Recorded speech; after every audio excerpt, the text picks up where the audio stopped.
Depuis la sixième, on sait qu'il est impossible de créer ou de détruire de l'énergie. On sait qu'on peut uniquement transformer une forme d'énergie en une autre. On appelait ça une conversion. Alors, ce qui va nous intéresser cette année, c'est le cas d'un solide, d'un objet, d'un corps, qui se déplace et qui ne va pas échanger d'énergie avec le reste du monde. Il est isolé du reste du monde. Alors évidemment, c'est un cas théorique, dans la vraie vie ça n'existe pas, on a toujours un frottement, quelque chose, mais on va simplifier la vie comme ça. Vous vous rappelez ce que je vous ai toujours dit, on va commencer par faire de la physique avec des petits trous, puis quand vous saurez faire de la physique avec des petits trous, on enlèvera les petits trous. Donc là on imagine, on a un corps qui n'est soumis à aucune action. Donc en particulier, il n'y a rien pour le freiner, il n'y a rien pour le pousser, il n'y a rien pour le chauffer, il n'y a rien pour le refroidir, il n'échange pas d'énergie avec le reste du monde, il est complètement isolé du monde.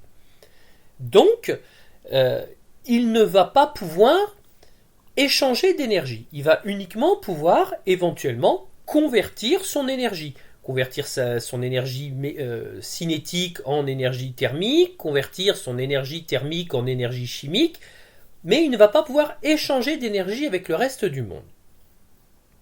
Et nous, en particulier, ce qui va nous intéresser cette année, ce sont deux énergies. Son énergie cinétique, donc celle qui est liée à son mouvement, à sa vitesse, et son énergie potentielle, son énergie de position, celle qui est liée à sa position, à son altitude. Alors pourquoi est-ce que je ne m'intéresse qu'à ces deux énergies-là ? C'est pas par hasard, parce que c'est les deux seules énergies qui vont pouvoir bouger si le corps n'est en contact avec rien. Il ne va pas faire une réaction chimique toute seule comme un grand, il va forcément falloir qu'il réagisse avec un autre produit, et en général, il ne va pas se mettre à chauffer comme ça sans raison. S'il se met à chauffer, c'est qu'il reçoit de l'énergie thermique de quelque chose, d'autre, ou bien qu'il y a un frottement ou quelque chose. Il ne va pas subir une réaction nucléaire comme ça sans raison. Il ne peut pas lui-même tout seul se soumettre à une énergie de rayonnement. Donc forcément, s'il est isolé du reste du monde, si je veux vraiment étudier ce qui se passe pour l'objet et juste l'objet que j'étudie, la seule chose qui va pouvoir bouger, c'est sa position et sa vitesse. Donc son énergie cinétique et son énergie potentielle. Pour faire simple, on va se représenter ce qui va se passer en prenant comme exemple des montagnes russes. Donc on va prendre ici mon petit wagon qui est dans la gare. Donc ici je suis au début. Je suis en train de faire monter mon wagon. Quand on commence, on vous emmène toujours au point le plus haut du circuit. Donc il y a un petit moteur, ça vous donne une toute petite vitesse. Alors pas grand chose, mais vous prenez une petite vitesse. Et puis bien sûr, ça vous fait monter en altitude, donc votre énergie potentielle elle augmente. Jusqu'à ce que vous arriviez tout en haut. Et tout en haut, j'ai mon énergie potentielle qui est à son maximum. Et j'ai une toute petite vitesse de rien. Et maintenant, on va regarder ce qui se passe. Donc je constate que mes énergies n'arrêtent pas de bouger, mais il se passe la chose suivante, si je regarde bien dans le détail, elles ne bougent pas par hasard et n'importe comment. Si je regarde ce qui se passe ici, vous voyez que j'ai quasiment pas d'énergie potentiel, mais j'ai une très grande vitesse. Si je monte, au fur et à mesure que je monte, je perds de la vitesse, mais par contre, je gagne de l'énergie potentielle. Et inversement, dans l'autre sens, si je descends, je gagne de la vitesse, je perds de l'énergie potentielle. Et en fait, ce que je vais avoir, c'est un espèce de jeu de vase communicant où l'énergie est transformée, elle passe de cinétique à potentiel, de potentiel à cinétique, et elle est sans arrêt transformée de l'une dans l'autre. Par contre, vous avez sûrement remarqué qu'ici, j'ai une troisième colonne dans laquelle on fait la somme de l'énergie potentielle et cinétique, et regardez bien ce qui se passe pour cette colonne-là. Cette colonne-là, la quantité d'énergie ne bouge absolument pas. J'ai donné à ma balle au départ une certaine énergie, et cette énergie est conservée pendant tout son déplacement. Elle est en interaction avec rien d'autre, donc rien ne peut lui faire gagner de l'énergie, rien ne peut lui faire perdre de l'énergie, à part le petit moteur évidemment au début qui me donne l'énergie de départ, et puis le frein à la limite forcément quand j'arrive en gare qui me fait ralentir quand même avant de rentrer dans le mur. Mais pendant tout le circuit, il n'y a rien qui lui fait gagner d'énergie, il n'y a rien qui lui fait perdre de l'énergie, donc la somme, la totalité de l'énergie qu'a mon corps reste constante, ça ne bouge pas. Par contre, la répartition entre l'énergie cinétique et l'énergie potentielle, elle n'arrête pas de changer. Qu'est-ce qu'il faut retenir de ça? Il faut retenir que le corps que j'étudie, tant qu'il n'est soumis à aucune action extérieure, à partir du moment où il n'échange pas d'énergie avec l'extérieur, eh bien, il garde toujours la même quantité d'énergie. C'est une application particulière de la loi de conservation de l'énergie, celle qu'on a vue depuis la 6e et qui nous dit que l'énergie, elle peut ni se créer ni se détruire. Et donc là, si elle peut ni se créer, ni se détruire, ni s'échanger, elle reste constante. Et donc, en particulier, ça implique que son énergie cinétique et son énergie de position sont les deux seules énergies qui vont pouvoir changer, qui vont pouvoir bouger, et que donc elles vont se transformer l'une en l'autre. Je peux transformer mon énergie cinétique en énergie de position, je peux transformer mon énergie de position en énergie cinétique, mais la somme des deux va toujours rester constante. Si j'ai 500 joules d'énergie, par exemple 200 joules d'énergie de position, 300 joules d'énergie cinétique, j'ai 500 joules, eh bien je peux par exemple gagner de la vitesse et puis avoir une énergie cinétique qui va devenir par exemple de 400 joules. Mais si mon énergie cinétique vaut maintenant 400 joules, si j'ai gagné 100 joules d'énergie cinétique, c'est que ces 100 joules ont été perdus par mon énergie de position, et mon énergie de position maintenant n'est plus que de 100 joules. Parce que la somme des deux, l'énergie totale qu'il y a dans mon corps, elle n'a pas changé, et donc si j'avais 500 joules au départ, j'ai toujours 500 joules. La somme des deux, elle est restée constante. Je vais donc être amené très souvent à parler de la somme de l'énergie cinétique et de l'énergie potentielle. Et évidemment, c'est pas très pratique de dire sans arrêt la somme de l'énergie cinétique et de l'énergie potentielle. C'est pourquoi cette somme, on lui a donné un nom. On va l'appeler l'énergie mécanique. EM. Donc EM, l'énergie mécanique, c'est égal à l'énergie cinétique plus l'énergie de position, l'énergie potentielle. Il faut bien comprendre que l'énergie mécanique, elle n'a pas de sens physique facile. Je dis parfois que c'est une énergie qui n'existe pas. Ce que j'entends par là, c'est que l'énergie cinétique, elle est due à la vitesse, elle a un sens pratique, concret, tout le monde voit bien, la vitesse, on sait ce que c'est. Qu'un corps qui a une vitesse a de l'énergie, on l'imagine bien. On a déjà vu des accidents, on voit bien que quand on a de l'énergie et qu'on percute quelque chose, ça fait mal, on voit bien qu'il y a de l'énergie.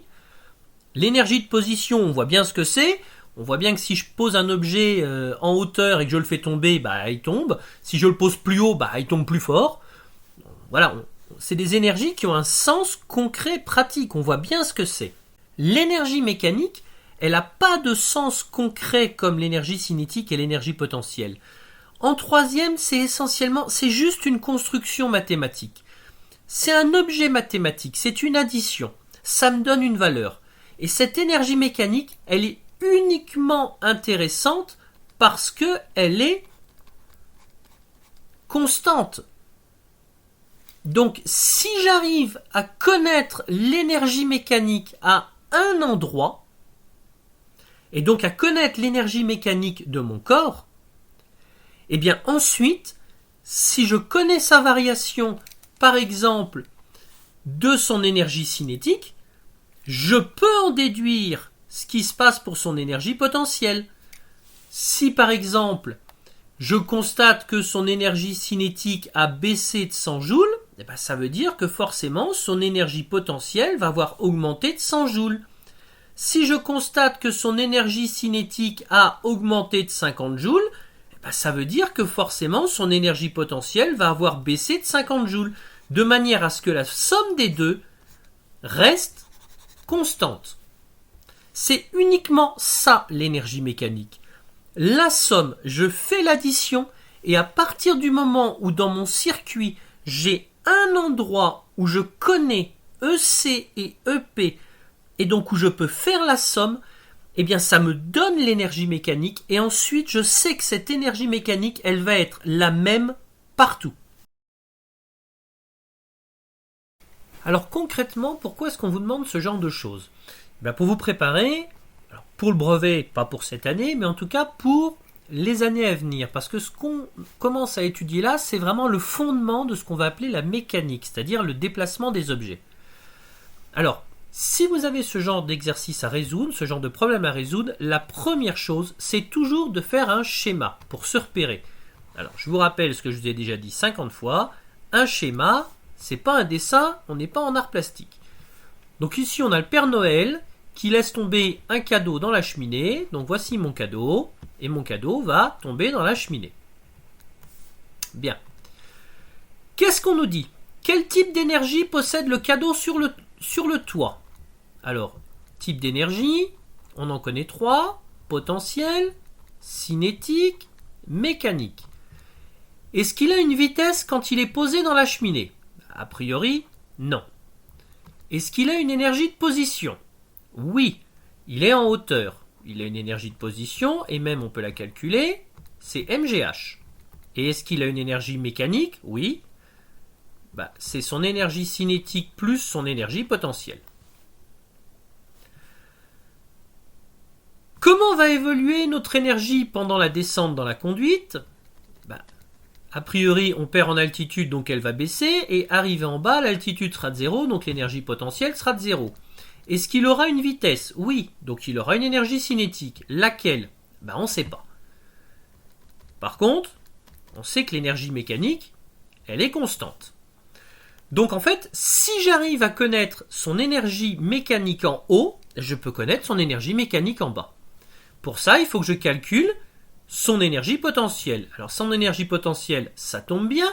Dans les données qu'on m'a données, on m'a dit que le cadeau pesait 1 kg, on m'a dit que G faisait 10 newtons par kilo, et on m'a dit que la cheminée faisait 10 mètres de haut. 10 fois 10, 100. 100 fois 1, ça fait 100. 100 joules.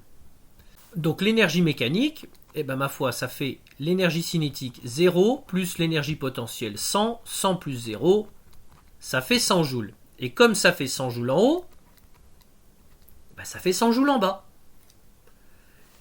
Et du coup, est-ce que je peux connaître mon énergie cinétique en bas ? Sur le principe, je la connais pas, mais enfin dans la pratique, je sais que l'énergie cinétique plus l'énergie potentielle, donc plus 0, ça va être égal à 100. EC plus 0 égale 100. Du coup, EC égale 100 joules. C'est pas très compliqué. Et donc, je peux en déduire l'énergie cinétique en bas, 100 joules. Et pourquoi est-ce que ça nous intéresse de connaître l'énergie cinétique en bas ? Parce que je sais que l'énergie cinétique, c'est 1/2 de la masse fois la vitesse au carré. Et je sais maintenant que tout ça, ça fait 100 joules. Alors, 1/2 fois la masse fois la vitesse au carré égale 100. Ça veut dire que la masse fois la vitesse au carré égale 200. Je sais que la masse est de 1 kg. Ça veut dire que ma vitesse au carré égale 200. Ça veut dire que la vitesse du collier arrivé en bas, c'est racine de 200. Et racine de 200, il se trouve qu'on peut le calculer.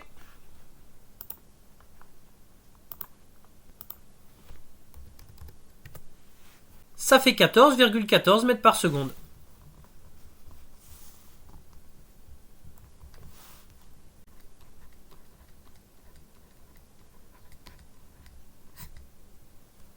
Donc en fait, rien qu'en réfléchissant sur l'énergie mécanique, je peux en déduire la vitesse à laquelle mon objet va arriver au sol.